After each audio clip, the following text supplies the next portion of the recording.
I belong to several veteran support groups, American Legion Auxiliary, USA River Rats, and National Veteran Homeless Support, or better known as NVHS. NVHS is the organization that we're working with now that's really taken off in the past, I guess, year and a half, where we're going out into the homeless, finding the homeless camps. Are you getting support from the local community, from the state, from the city, from...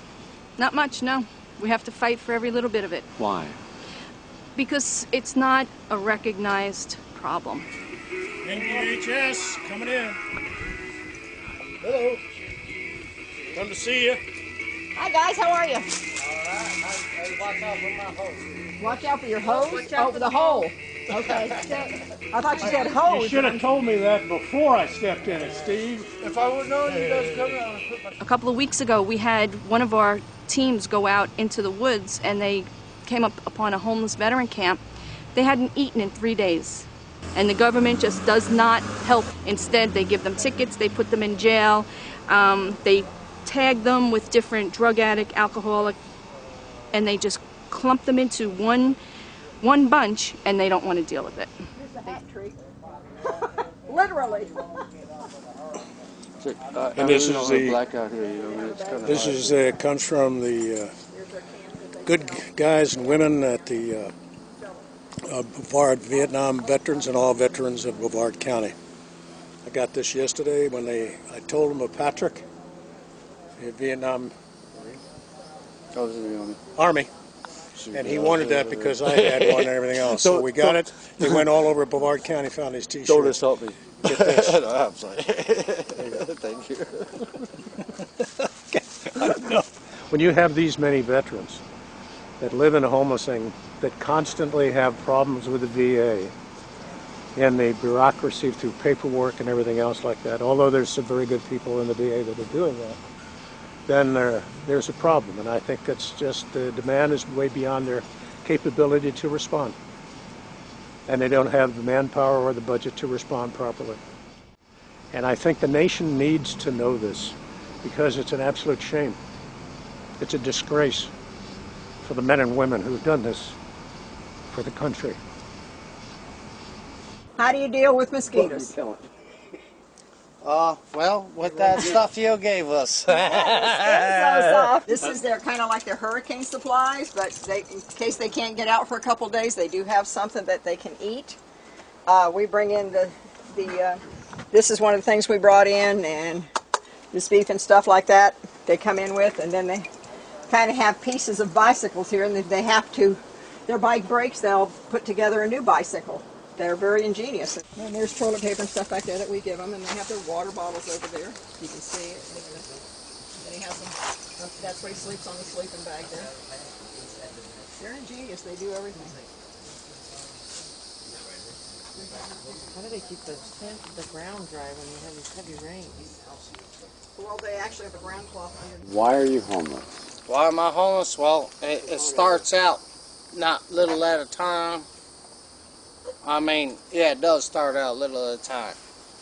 Lose your house, lose your car, lose your job. Then what you gonna do? Hey, you know, I don't mind. I don't want anybody to be homeless. Sure enough, I don't. I don't want nobody to be homeless. And I know there's people out there that, sure enough, they lose their house. They lose their job, they lose their car. You know what they do? Put a gun to their head and shoot it. Mm-hmm. You know?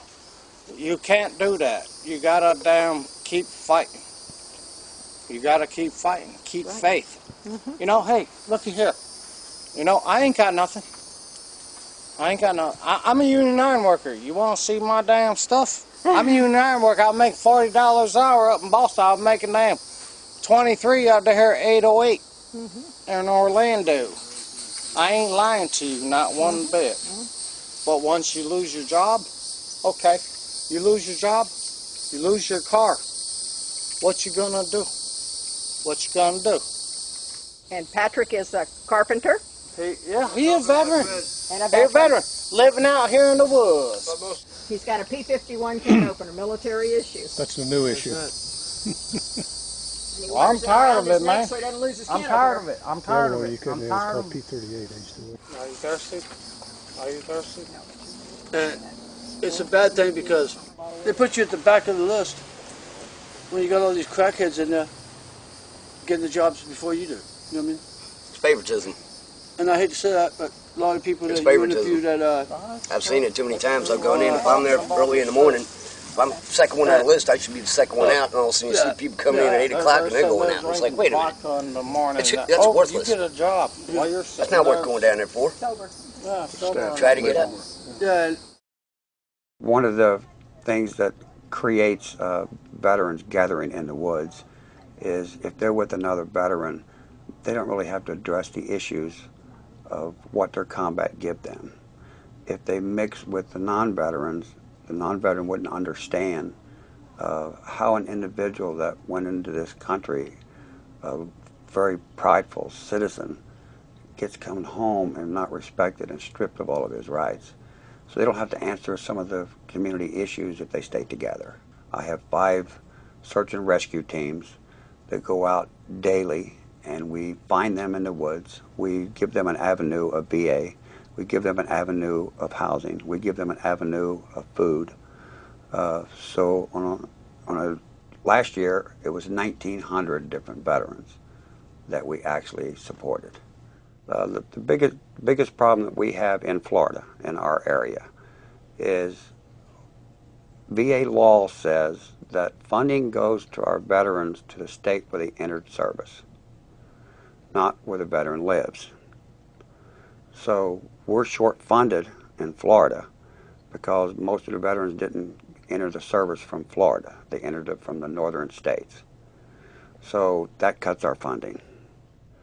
We are also a transit state, vacation state, so the veterans who come into our state during the winter, they have 2 residencies, they eat up our VA budget, they eat up our prescription-funded budget.